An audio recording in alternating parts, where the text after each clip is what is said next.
আছি হচ্ছে কিশোরগঞ্জ জেলায়। আমি হচ্ছে আপনাদেরকে বিভিন্ন জায়গা ঘুরে দেখানোর চেষ্টা করব যেটা আগে কখনো দেখেন নাই, মানে আগে এভাবে আপনাদেরকে কেউ দেখায় নাই। সো বিভিন্ন খুঁটিনাটি জিনিস আপনাদের মধ্যে শেয়ার করার চেষ্টা করব। লাস্ট পর্যন্ত দেখতে থাকুন, ব্লগটা অনেক ইন্টারেস্টিং হতে চলেছে। So let's go. কিশোরগঞ্জ হাওড় অঞ্চলের জন্য এই জেলা বিখ্যাত। কিশোরগঞ্জ জেলা বাংলাদেশের মধ্যাঞ্চলের ঢাকা বিভাগের একটি প্রশাসনিক অঞ্চল এবং ঢাকা বিভাগের সর্বশেষ জেলা। উপজেলার সংখ্যানুসারে কিশোরগঞ্জ বাংলাদেশের একটি এ শ্রেণীভুক্ত জেলা। কিশোরগঞ্জ ঢাকা বিভাগের দ্বিতীয় বৃহত্তম জেলা হিসাবে খ্যাত। মুহূর্তে আছি হচ্ছে কিশোরগঞ্জের পাগলা মসজিদ এর সামনে।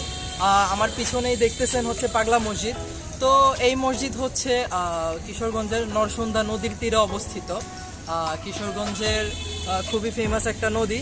আর এই পাগলা মসজিদটি কিন্তু প্রায় 200 বছর ধরে পুরানো, মানে এটার বয়স 200 বছর। তো আন্দাজ করতে পারতেছেন এটা কিন্তু খুবই পুরানো।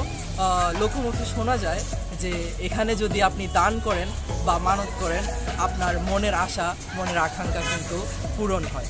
সো এই কারণেই কিন্তু প্রতি 3 মাস অন্তর অন্তর এখানে যে সিন্দুকগুলো আছে, টাকা যেখানে দান বক্সগুলো আছে, সেগুলো খোলা হয় এবং প্রায় 3 কোটি টাকা, 3.5 কোটি টাকা প্লাস টাকা এখান থেকে পাওয়া যায়। সো চিন্তাই করতে পারতেছেন, এটা শুধু টাকা। আবার স্বর্ণলঙ্কার আছে, গরু ছাগল, এগুলো তো মানুষ দিতেই থাকে। সো চিন্তা করতেছেন, মানে একটা কথা চিন্তা করে দেখেন, মানুষের বিশ্বাসটা কত বড়। সো আমি আছি হচ্ছে কিশোরগঞ্জে। সো আপনারা তো জানেন মুজাহিদ কিন্তু কিশোরগঞ্জে। সো আমি মুজাহিদ থেকে অবশ্য একটা জিনিস শোনার চেষ্টা করব যে এটার ইতিহাসটা, মানে এটার নামকরণটা কেন এরকম, পাগলা মসজিদ কেন এটার নাম। সো আমি ওর থেকে জানার চেষ্টা করব। সো ওর থেকেই আপনি শুনে নিন। সো চলেন। তো মুজাহিদ, আমি তোমার থেকে হচ্ছে এই পাগলা মসজিদের, কিশোরগঞ্জের একটা ফেমাস মসজিদ, এই সম্পর্কে আমি তোমার কাছে জানতে চাচ্ছি। আমার দর্শকরাও, যেহেতু তুমি কিশোরগঞ্জের, সো আমি তোমার থেকে শুনতে চাচ্ছি, তুমি কিছু বলো।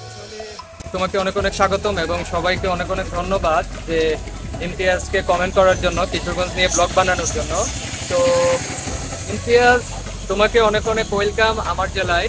তো অ্যাকচুয়ালি হচ্ছে যে পাগলা মসজিদ এটা অনেক বহুল পরিচিত, 200 বছরের পুরনো একটা মসজিদ।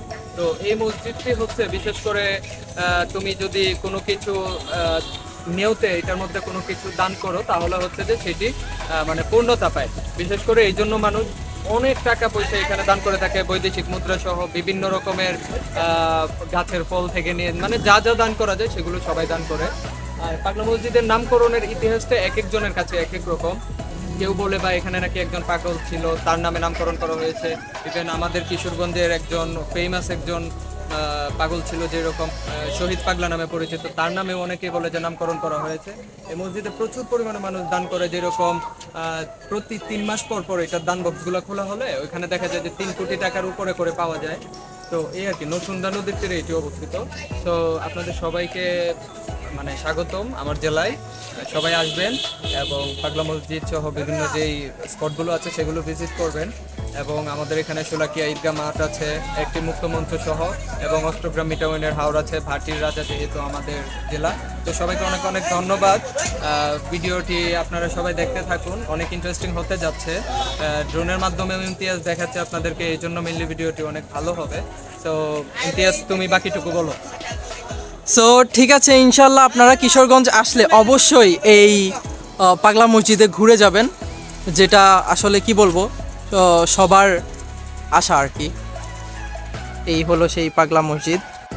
এখন ড্রোন শটের মাধ্যমে ফুল এরিয়াল ভিউটি উপভোগ করুন।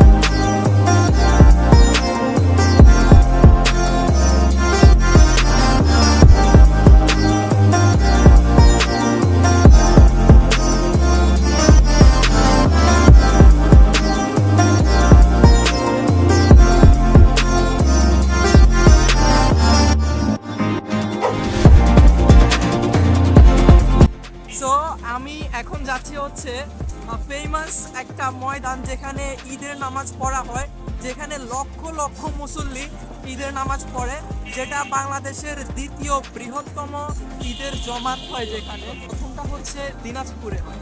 আচ্ছা, যেটাই হোক, তো আমরা যাচ্ছি হচ্ছে, বুঝতেই পেরে গেছেন অবশ্য, শোলাকিয়া ঈদগাহ ময়দানে। সো ওখানে গিয়েই কথা হচ্ছে। এই মুহূর্তে আমি আছি হচ্ছে শোলাকিয়া ঈদগাহ ময়দানে। এই শোলাকিয়া ঈদগাহ ময়দান কিশোরগঞ্জ জেলার পূর্ব দিকে অবস্থিত। শোলাকিয়া ঈদগাহ ময়দানটি কিন্তু আপনার উপমহাদেশের দ্বিতীয় সর্ববৃহৎ একটা ময়দান, যেখানে প্রতি বছর ঈদুল আজহা এবং ঈদুল ফিতরের নামাজ অনুষ্ঠিত হয়। এখানে নামাজ অনুষ্ঠিত হওয়ার একটা খুব সুন্দর রুলস আছে, মানে এটা কি বলবো, একটা ঐতিহ্য আর কি। 60টা শর্ট গানের গুলির মাধ্যমে কিন্তু সবাইকে নামাজের প্রস্তুতি নেওয়ার জন্য বলা হয়। বিষয়টা খুবই ইন্টারেস্টিং না? তো আপনাদের সাথেও তাই একটু শেয়ার করলাম। আর এই সাইডে হচ্ছে যে একটা মসজিদ, আমি দেখানোর চেষ্টা করি। এই যে এই মসজিদটা দেখতেছেন, এটা হচ্ছে যে দ্বিতীয় তলা থেকে ইমামতি করা হয় নামাজের জন্য। মানে যখন নামাজটা অনুষ্ঠিত হয় তখন হচ্ছে ইমাম এই মসজিদ থেকেই হচ্ছে নামাজ পড়া। সো এতটুকু ইনফরমেশন দেওয়ার ছিল, বাকিটা অবশ্য সিওটার মাধ্যমে তো আপনারা দেখবেন এই ফুল এরিয়াটা। তো দেখতে থাকেন।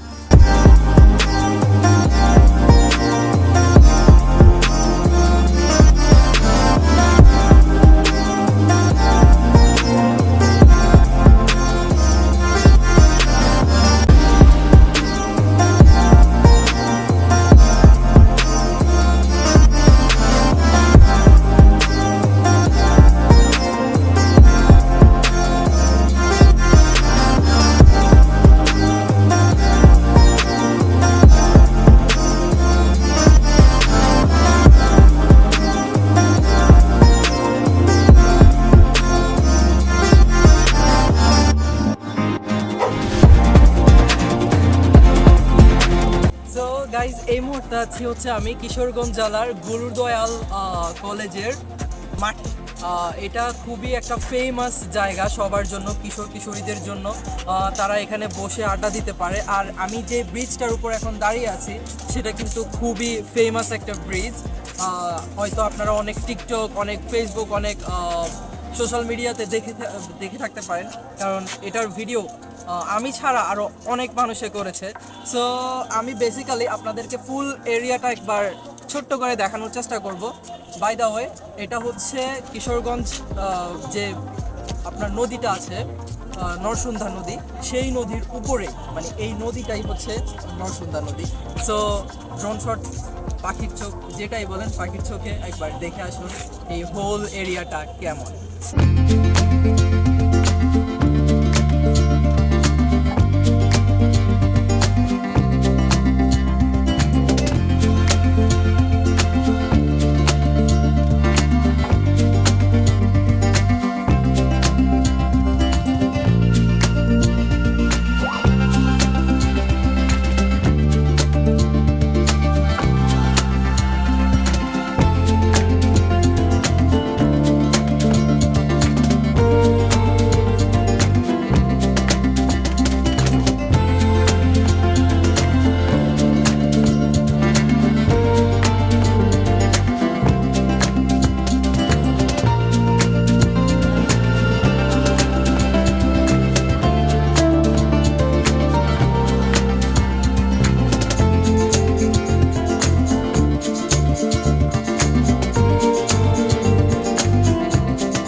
গাইজ, আমরা সবগুলা জায়গায় ঘুরে আসার পরেও আবার রাতের ভিউটা দেখানোর জন্য আসছি হচ্ছে পাগলা মসজিদে।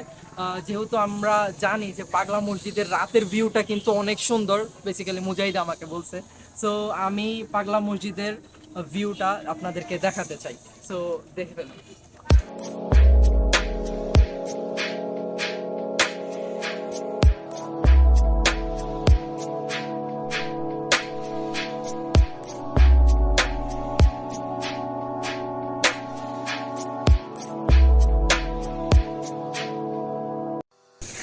সো গাইজ ফাইনালি আমরা পাগলা মসজিদে ঘুরেছি, আমরা ঘুরেছি মুক্ত মঞ্চে, আমরা ঘুরেছি হচ্ছে শোলাকিয়া ঈদগাহ ময়দান। যতটুকু সম্ভব আপনাদেরকে দেখানোর চেষ্টা করেছি। আশা করি আপনাদের কাছে ব্লগটি খুব ভালো লেগেছে। ভালো লাগলে অবশ্যই শেয়ার করে দিবেন, আর যারা এখনো নতুন আছেন তারা অবশ্যই সাবস্ক্রাইব করে দিবেন, সাথে বেল আইকনটা অবশ্যই বাজায় দিবেন যাতে আমার পরবর্তী আপডেটগুলো পেতে থাকেন। সো দেখা হবে নেক্সট কোনো ব্লগে, নেক্সট কোনো ভিডিও নিয়ে। ততক্ষণ পর্যন্ত সুস্থ থাকেন, ভালো থাকেন, আল্লাহ হাফেজ। ও হ্যাঁ, আরেকটা কথা, কিশোরগঞ্জ পার্ট 2 আসবে আমার, সেটা হবে অষ্টগ্রাম আর মিঠামইন নিয়ে, যে ভিডিওটা আসতে চলেছে খুব শীঘ্রই। সো অবশ্যই বেল বাটন বাজিয়ে রাখবেন, সাবস্ক্রাইব করে রাখবেন যাতে ওই ভিডিও আপনারা দেখতে পারেন।